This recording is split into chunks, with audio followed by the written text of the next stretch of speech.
SBC Media.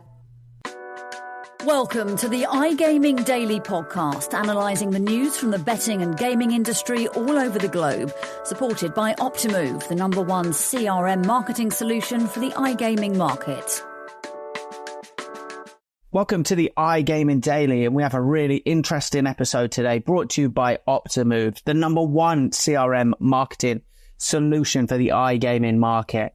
And as a special offer, Optimove are providing new clients with a free first month when they buy Optimove. For more information and to claim this free month, go to optimove.com/SBC. Links will, of course, be left in the podcast episode description.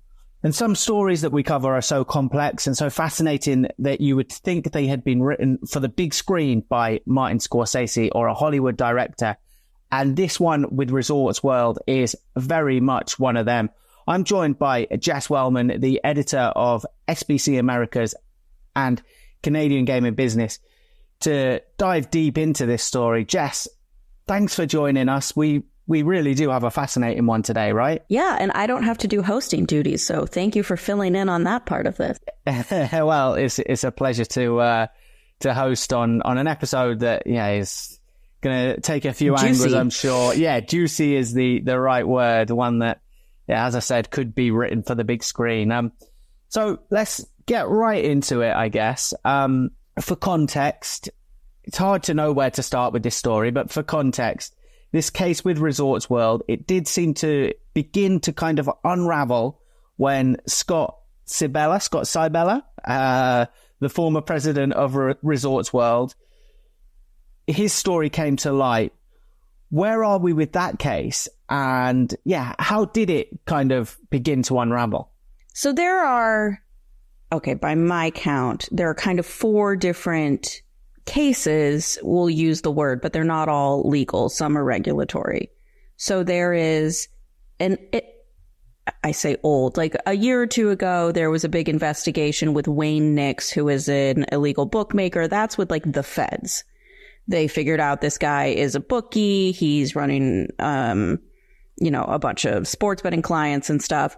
Scott Sibella was with MGM Resorts at the time of what was taking place in that case. And he has pled guilty related to that case to money laundering because he knew where the money was coming from. And despite that, being an executive at a regulated casino was like, come gamble, be a high roller, which is illegal. Yeah. So there's that.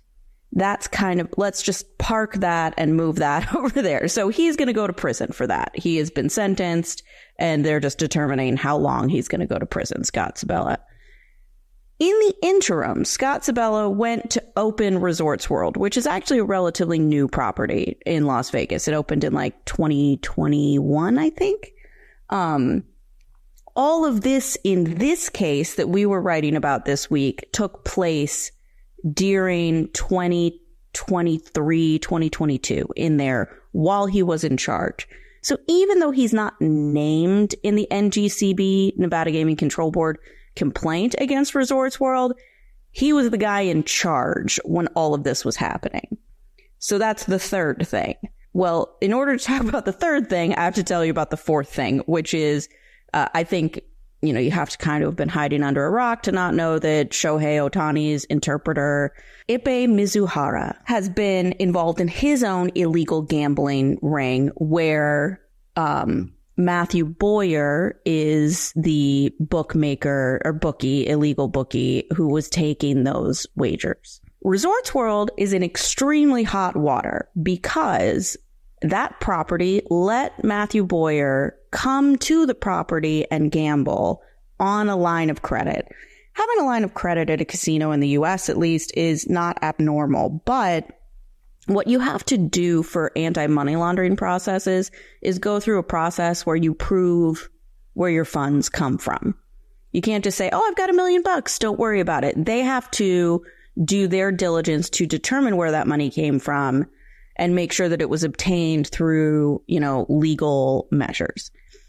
He filled out a form for a 5K line of credit and had to do no proof of funds. And later it was just bumped up to $1 million.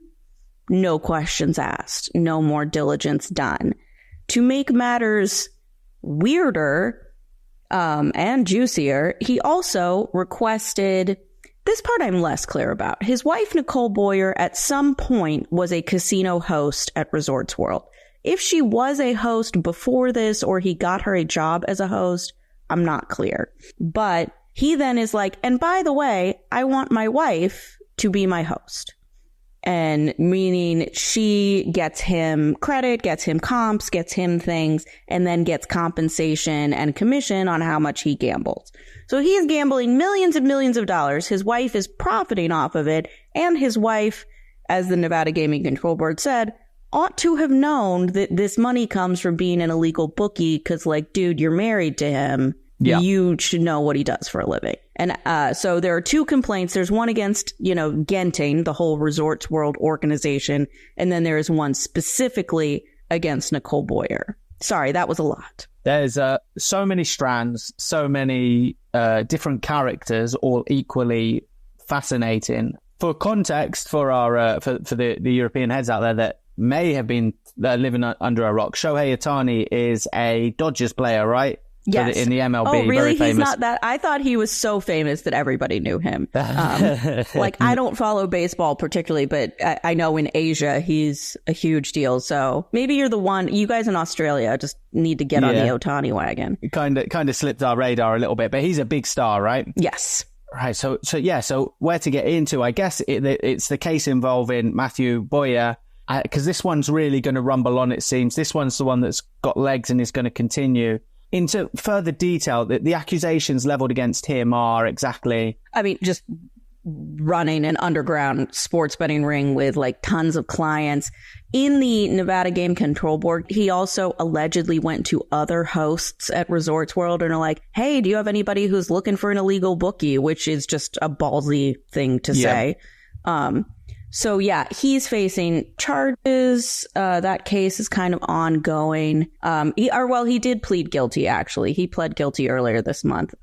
So he's going to go to prison on, illegal gambling, money laundering, subscribing a false tax return. And, we're talking millions and millions and millions of dollars. Like Mizuhara alone wagered like $40 million worth of wagers with him. So that's one person. Wow. So yeah, it's not great. And those are the implications for for some of the individuals anyway, in terms of Sibella and Boyer. But in terms of the implications for the resort, do we have any clarity on just how significant they could be? I don't know what they're going to do to them, man, but it's got to be big.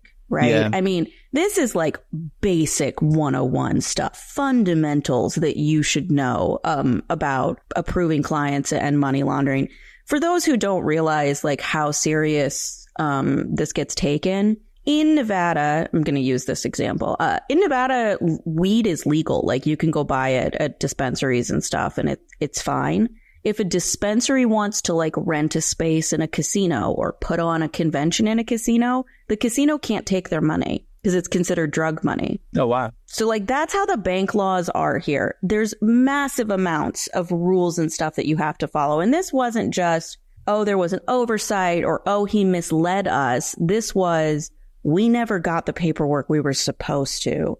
And then there are two other people that are named in the Genting complaint, Edwin Ting and Chad Iwamoto. Both of these guys are convicted gambling felons, and they did not get like the due diligence on their line of credit, despite like any basic search. I mean, you could just honestly, you Google Edwin Ting gambling.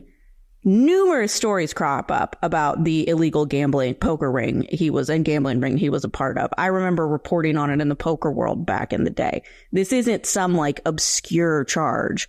So the fact that Sibella and the folks at Resorts World seem to have like an institutional problem where it's like just turn a blind eye to this money. They got caught. Who knows if other people are doing this? Maybe this is par for the course. I would hope in a regulated environment it's not.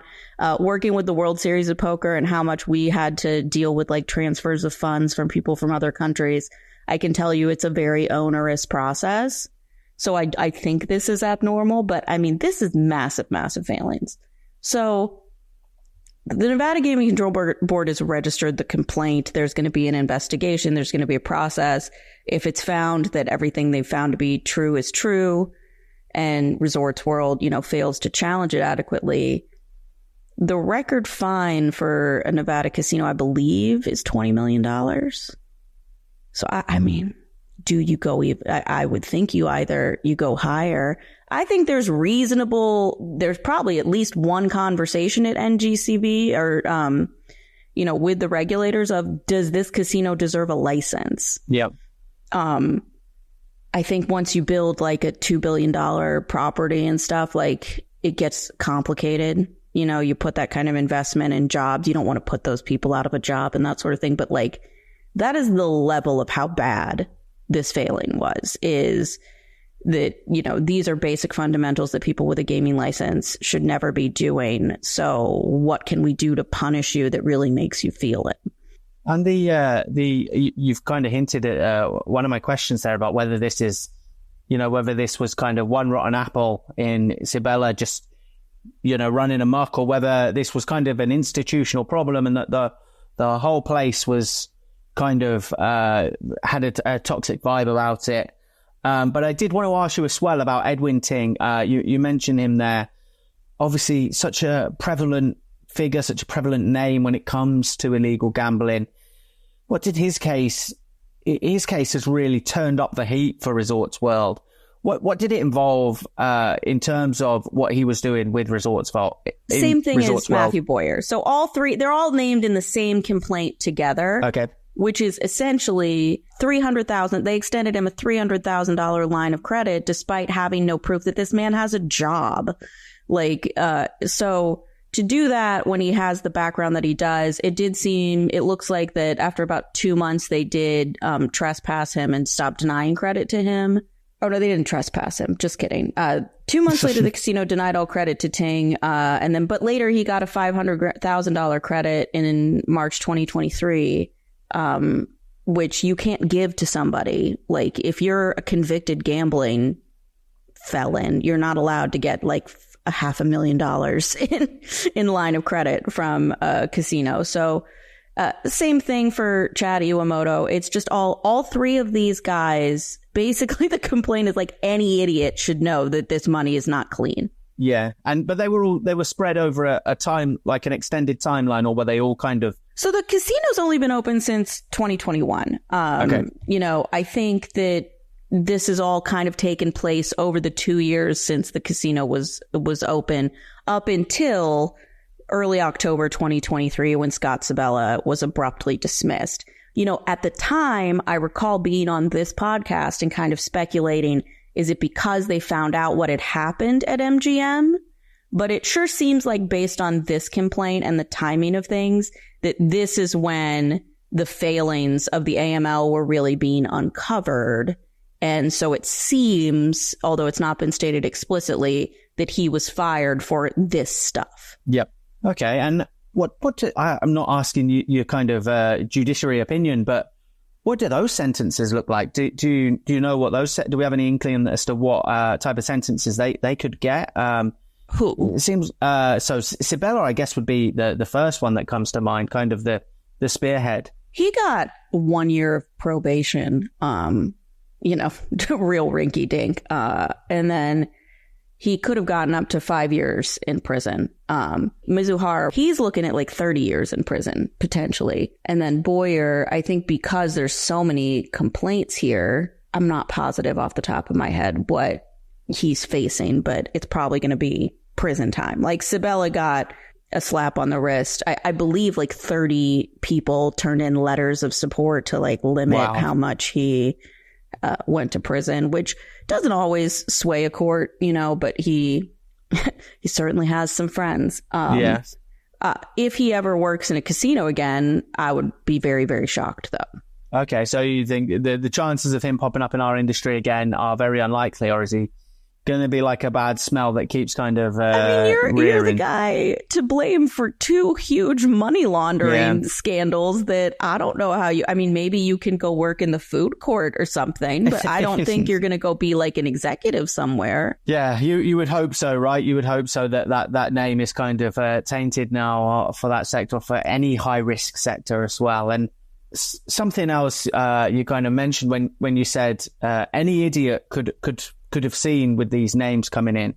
Obviously, Sabella was at the head of the casino, but there were a lot of moving parts to running a casino. Who exactly else? What other roles within the casino could have kind of put a stop to this, or were they overrun, or how did that work? Or, was the whole casino kind of in on it? So in the complaint, it says that certain unnamed executives had the ability to unilaterally just grant lines of credit and skip due process. They don't say if it's Sabella. They don't say if it's, head of VIP. They don't say. So somebody at a high level was given the green light to, abandon protocols in a way. And I would think that you don't get that green light as an executive unless Scott Sabella says, okay, but I've never run a casino, so I could be wrong. That's really interesting. And I guess it's really important as well because, all these people that, may well have been kind of doing the due diligence and doing their job correctly. They found a process to potentially bypass all these people and, go their own route to get in, to get into these lines of credit. I guess the other question, which we've kind of touched on, but if these are true, if these allegations are true, and there really are these extensive failings by such a significant Vegas property and a global casino brand as well, is Sabella just kind of this toxic apple, this rotten apple, this bad egg, or do we think there's a problem with the whole process of giving credit to high rollers? Is this going to indicate a change for that process and that side of the industry, if you like? The problem with VIPs is that one VIP can really make a huge difference to your balance sheet. Case in point, earlier this year for a while, PointsBet Casino was my second place in New Jersey, which it had never really been that high. Then DraftKings took back over the second place spot, and the rumors have been that it's because one customer flipped over to PointsBet and then flipped back.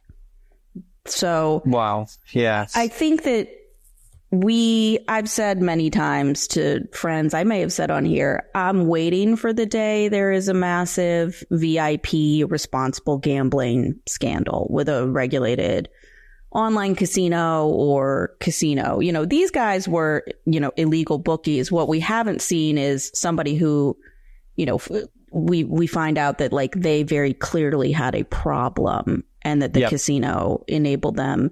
It's interesting. There's a lawsuit pending in the appeals court with Sam Antar and BetMGM, where an interesting interpretation by the judge of the casino laws there is just that the casino is under no responsibility to keep you from gambling, even though it's a bad idea, which I understand from a liability perspective, but is it a bad look? Yeah, it's a bad look. So I think this is about as big a money laundering scandal as we've ever seen. I think the fact that this guy was high up at 2 different major casinos, I'm curious, sometimes huge fines get mentioned in other jurisdictions. Resorts World and Genting certainly operate in other places. So I think that fallout might be interesting. I think it's also just a tough look for the regulated industry, right? To get in front of operators and say, we need to pay less taxes and we need to have fewer restrictions and we need to be able to do X, Y, Z. Otherwise, they're going to go to the offshore market or the illegal market. And then turn around and have this where it's well, the good news is we had those people round up that money and we're going to get it back by laundering out. Yeah. It's just to actually embrace the people that you claim are so awful is a terrible look. Yeah, it's a dreadful look, and I do think that there are potentially wider implications for the operators involved and for the industry as well, and the state of the VIP scheme as well. As you mentioned, the social responsibility angle of the VIP scheme, that really not now, but a few years ago in the UK, that really reared its head, and it came to light, and we don't really have a VIP scheme anymore. And I've had numerous conversations with people from North America who've said that the current state of the VIP scheme for operators is unsustainable, and something needs to be done there. And the story you told of PointsBet, I think, kind of underlines that. Yeah, it's a strange balance. We'll see how these kinds of things go. I think you're always going to have high rollers. You're always going to have people who want to bet really large sums of money. I don't think that's going anywhere. But the scrutiny on the group of people that oversee those people might be tightening down in the future. Yeah, 100%. And just to round us off, I guess the wider implications for North America and for the gambling industry could this be a bit of a stain on the industry, or could it be a watershed moment? Pretty sure it's a stain, this is bad. I mean, reading the complaint that you would then oh, by the way, not only did you not verify what job I do, but also let my wife be in charge of me. Just really major failings. It's a bad look for Vegas casinos. Like I said earlier, you have to hope that this is not the norm and that other casinos are really upset that this is the look. I think what will really determine how much this has a lasting impact is what Nevada regulators decide to do about it. And, that remains to be seen. But when it happens, you know where to find all of the information about it. Yeah, 100%. SBC Americas, the source for that. And my closer would actually be based on that. Has this story transcended to kind of mainstream news and to kind of out of our bubble a little bit? How big has the bubble been on this story? And is that going to get bigger as the regulators come down on the operators off the back of it? There are lots of sports media covering various aspects of this story because of the Ohtani angle. This is obviously a huge story at the local Nevada news level. You know what? Even some of my Bravo head friends are interested in this because the boyfriend of one of the Real Housewives of Orange County has been implicated in this. So yeah, this is bigger than just, industry news. You're going to have to enlighten me on a Bravo head. I have never heard Bravo in my is life. The channel that has all the housewives here. Ah, okay. So you're obsessed with Bravo, a Bravo head. My mum and sisters are Bravo heads. Then they love them shows. I don't know what they're seeing. Well, but maybe they'll shows. Even follow this story because he's involved too. Well, yeah, a really a crazy story, and it's going to continue to unfold. It's going to get bigger, and we see what happens. We see the implications for the industry. Jess, thank you ever so much for providing us your insight on this one. I appreciate it. Thanks for manning the ship. Thank you. Thanks for listening, everyone. Thank you for listening to today's iGaming Daily Podcast, supported by Optimove, the #1 CRM marketing solution for the iGaming market. If you want to find out more about some of the subjects raised today, feel free to explore any of the sites in the SBC News Network or check out the latest edition of the SBC Leaders magazine. Happy reading.